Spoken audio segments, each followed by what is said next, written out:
Chapter 3. Gideonhi, the Gadianton leader, demands that Laconius and the Nephites surrender themselves and their lands. Laconius appoints Gidgiddoni as chief captain of the armies. The Nephites assemble in Zarahemla and Bountiful to defend themselves. About AD 16 to 18. And now it came to pass that in the 16th year from the coming of Christ, Laconius, the governor of the land, received an epistle from the leader and the governor of this band of robbers. And these were the words which were written, saying, Laconius, most noble and chief governor of the land, behold, I write this epistle unto you, and do give unto you exceedingly great praise because of your firmness, and also the firmness of your people, in maintaining that which ye suppose to be your right and liberty. Yea, ye do stand well, as if ye were supported by the hand of a God, in the defense of your liberty and your property and your country, or that which ye do call so.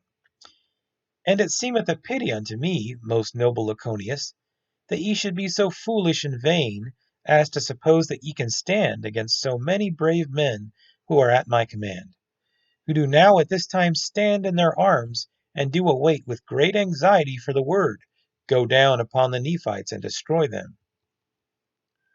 And I, knowing of their unconquerable spirit, having proved them in the field of battle, and knowing of their everlasting hatred towards you, because of the many wrongs which ye have done unto them.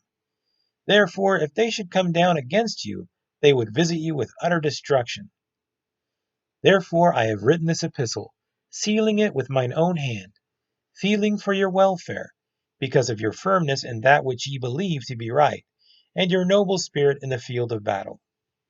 Therefore I write unto you, desiring that ye would yield up unto this my people your cities, your lands, and your possessions, rather than that they should visit you with the sword, and that destruction should come upon you.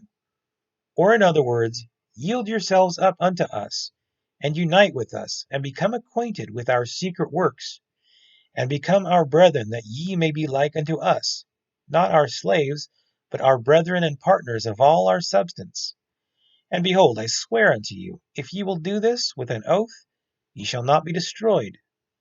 But if ye will not do this, I swear unto you with an oath, that on the morrow month I will command that my army shall come down against you, and they shall not stay their hand, and shall spare not, but shall slay you, and shall let fall the sword upon you, even until ye shall become extinct. And behold, I am Gideonhi, and I am the governor of this the secret society of Gadianton, which society and the works thereof I know to be good, and they are of ancient date, and they have been handed down unto us. And I write this epistle unto you, Laconius, and I hope that ye will deliver up your lands and your possessions without the shedding of blood, that this my people may recover their rights and government, who have dissented away from you because of your wickedness in retaining from them their rights of government. And except ye do this, I will avenge their wrongs. I am Gideonhi. And now it came to pass, when Laconius received this epistle, he was exceedingly astonished because of the boldness of Gideonhi, demanding the possession of the land of the Nephites, and also of threatening the people and avenging the wrongs of those that had received no wrong, save it were they had wronged themselves by dissenting away unto those wicked and abominable robbers. Now behold, this Laconius the governor was a just man, and could not be frightened by the demands and the threatenings of a robber. Therefore he did not hearken to the epistle of Gideonhi, the governor of the robbers, but he did cause that his people should cry unto the Lord for strength, against the time that the robbers should come down against them. Yea, he sent a proclamation among all the people, that they should gather together their women and their children, their flocks and their herds, and all their substance, save it were their land, unto one place. And he caused that fortifications should be built round about them, and the strength thereof should be exceedingly great. And he caused that armies, both of the Nephites and of the Lamanites, or of all them who were numbered among the Nephites, should be placed as guards round about to watch them, and to guard them from the robbers day and night. Yea, he said unto them, As the Lord liveth, except ye repent of all your iniquities, and cry unto the Lord, ye will in no wise be delivered out of the hands of those Gadianton robbers. And so great and marvelous were the words and prophecies of Lachoneus, that they did cause fear to come upon all the people, and they did exert themselves in their might to do according to the words of Lachoneus. And it came to pass that Lachoneus did appoint chief captains over all the armies of the Nephites, to command them at the time that the robbers should come down out of the wilderness against them. Now the chiefest among all the chief captains and the great commander of all the armies of the Nephites was appointed, and his name was Gidgiddoni. Now it was the custom among all the Nephites to appoint for their chief captains, save it were in their times of wickedness, someone that had the spirit of revelation and also prophecy.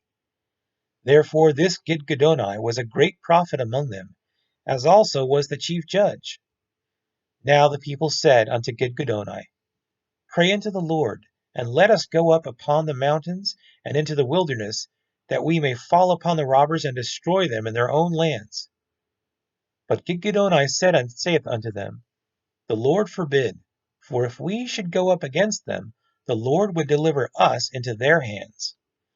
Therefore we will prepare ourselves in the center of our lands, and we will gather all our armies together, and we will not go against them, but we will wait till they shall come against us.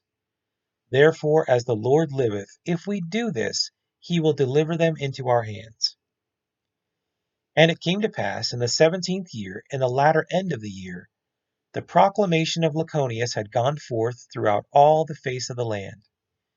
And they had taken their horses and their chariots and their cattle and all their flocks and their herds and their grain and all their substance, and did march forth by thousands and by tens of thousands, until they had all gone forth to the place which had been appointed that they should gather themselves together, to defend themselves against their enemies. And the land which was appointed was the land of Zarahemla, and the land which was between the land Zarahemla and the land Bountiful, yea, to the line which was between the land Bountiful and the land Desolation. And there were a great many thousand people who were called Nephites, who did gather themselves together in this land. Now Lachoneus did cause that they should gather themselves together in the land southward, because of the great curse which was upon the land northward. And they did fortify themselves against their enemies, and they did dwell in one land and in one body, and they did fear the words which had been spoken by Lachoneus, insomuch that they did repent of all their sins, and they did put up their prayers unto the Lord their God, that he would deliver them in the time that their enemies should come down against them to battle. And they were exceedingly sorrowful because of their enemies. And Gidgiddoni did cause that they should make weapons of war of every kind, and they should be strong with armor, and with shields, and with bucklers, after the manner of his instruction.